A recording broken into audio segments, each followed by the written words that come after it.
ഞാനേ ഒരു ബ്രേക്ക്ഫാസ്റ്റ് ഉണ്ടാക്കാനായിട്ട് പോവുകയാണ്. പെട്ടെന്ന് ഉണ്ടാക്കാനായിട്ട് വലിയ ജോലിയൊന്നുമില്ല. ഇതിന് കറികളോ ഒന്നും വേണ്ട. ഈ ഒരൊറ്റ സാധനം മാത്രം മതി നമുക്ക് കഴിക്കാനായിട്ട്. ഓക്കെ, അപ്പോൾ ഞാൻ അതിന് വേണ്ടിയിട്ട് ഒരു 4 പീസ് ബ്രെഡ് എടുത്തിട്ടുണ്ട്, ഒരു സവാള അരിഞ്ഞെടുത്തിട്ടുണ്ട്, അല്പം ക്യാബേജ്, ഒരു പച്ചമുളക്, കുറച്ച് ക്യാരറ്റ്, ഒരു ഹാഫ് ക്യാരറ്റ് എടുത്തിട്ടുണ്ട്, ഒരു 3 മുട്ടയും എടുത്തിട്ടുണ്ട്. അപ്പോൾ ഞാൻ ഈ മുട്ടയെല്ലാം തട്ടിപ്പൊട്ടിച്ച് ഒരു പാത്രത്തിലോട്ട് ഒന്നാക്കട്ടെ. ഇതാ മുട്ടയെല്ലാം തട്ടിപ്പൊട്ടിച്ച് ഒഴിച്ചിട്ടുണ്ട്. അതിൽ കൂടെ ഒരല്പം ഉപ്പും കൂടെ ഒന്ന് ചേർത്തിട്ട് ഇതൊന്ന് ഞാനൊന്ന് ബീറ്റ് ചെയ്തെടുക്കട്ടെ. ഇതാ മുട്ടയെല്ലാം ബീറ്റ് ചെയ്തെടുത്തിട്ടുണ്ട്. ഇനി നമ്മൾ അരിഞ്ഞു വെച്ചിരുന്ന സവോളയും ക്യാരറ്റും പച്ചമുളകും എല്ലാ സാധനവും കൂടെ ഞാൻ ഈ മുട്ടയിലോട്ടൊന്ന് ഇടട്ടെ. ഇട്ടൊന്ന് മിക്സ് ചെയ്തെടുക്കട്ടെ. ഇതാ എല്ലാം കൂടെ മിക്സ് ചെയ്തെടുത്തിട്ടുണ്ട്.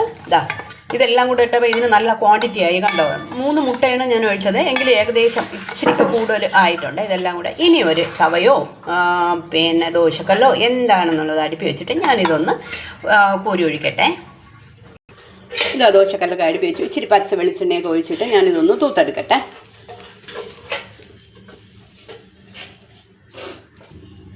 തൂത്തൊക്കെ എടുത്തിട്ടുണ്ട്. ഇനി നമ്മൾ മിക്സ് ചെയ്ത് വെച്ചിരുന്ന മുട്ട ഇതിലോട്ടൊന്ന് കോരി ഒന്ന് ഒഴിക്കട്ടെ. ഒഴിച്ച് ഇതൊന്ന് ചുറ്റിയെടുക്കട്ടെ. ഇതാ നിറച്ച് കോരി ഒഴിച്ചിട്ടുണ്ട്. ഇത് ജസ്റ്റ് ഒന്ന് ഒരു 2 മിനിറ്റ് ഒന്ന് കിടന്നു കഴിഞ്ഞാൽ ഇതെല്ലാം ഒന്ന് ജസ്റ്റ് ഒന്ന് ഹാഫ് ബോയിൽഡായി വരും. ഈ പച്ചക്കറി ഒരുപാട് വേവത്തില്ല. ഹാഫ് ബോയിൽഡായി വരുമ്പോൾ നമുക്ക് ഇതിൻ്റെ പുറത്ത് 2 ബ്രെഡ് പീസ് എടുത്ത് വെച്ച് കൊടുക്കാവേ. ഇതാ ഇങ്ങനെ 2 ബ്രെഡ് പീസ് എടുത്ത് വെച്ചിട്ടാ ഇതിനെ ഇളക്കി പതുക്കെ ഇതിൻ്റെ പുറത്തോട്ടൊന്ന് വയ്ക്കുക.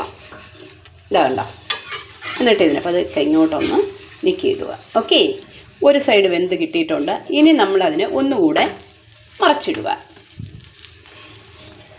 ഇതാ നമ്മുടെ അടിപൊളി ബ്രേക്ക്ഫാസ്റ്റ് റെഡി ആയിട്ടുണ്ട്. ഇതിൽ എല്ലാ സാധനങ്ങളും കൊണ്ട് ബ്രെഡും നല്ലവണ്ണം മൊരിഞ്ഞു വന്നിട്ടുണ്ട്. ഇതാ കണ്ട. ഇനി ഇതുപോലെ പാത്രത്തിലെടുത്ത് വെച്ചിട്ട് ഒരല്പം സോസും കൂടെ ഉണ്ടെങ്കിൽ നമ്മുടെ ബ്രേക്ക്ഫാസ്റ്റ് റെഡിയാവും. ഇത് വളരെ വലിയ ജോലിയൊന്നുമില്ല, എന്നാൽ നല്ല വൈറ്റമിൻസും എല്ലാം അടങ്ങിയിട്ടുള്ള ഒരു ബ്രേക്ക്ഫാസ്റ്റാണ് ഇത്. കണ്ടോ, നല്ല അടിപൊളിയായിട്ട് നമ്മുടെ ബ്രേക്ക്ഫാസ്റ്റ്. ഇപ്പോൾ സോസും കൂടെ വച്ചിട്ട് കഴിക്കാം. Okay, bye. ശരിയാണ്.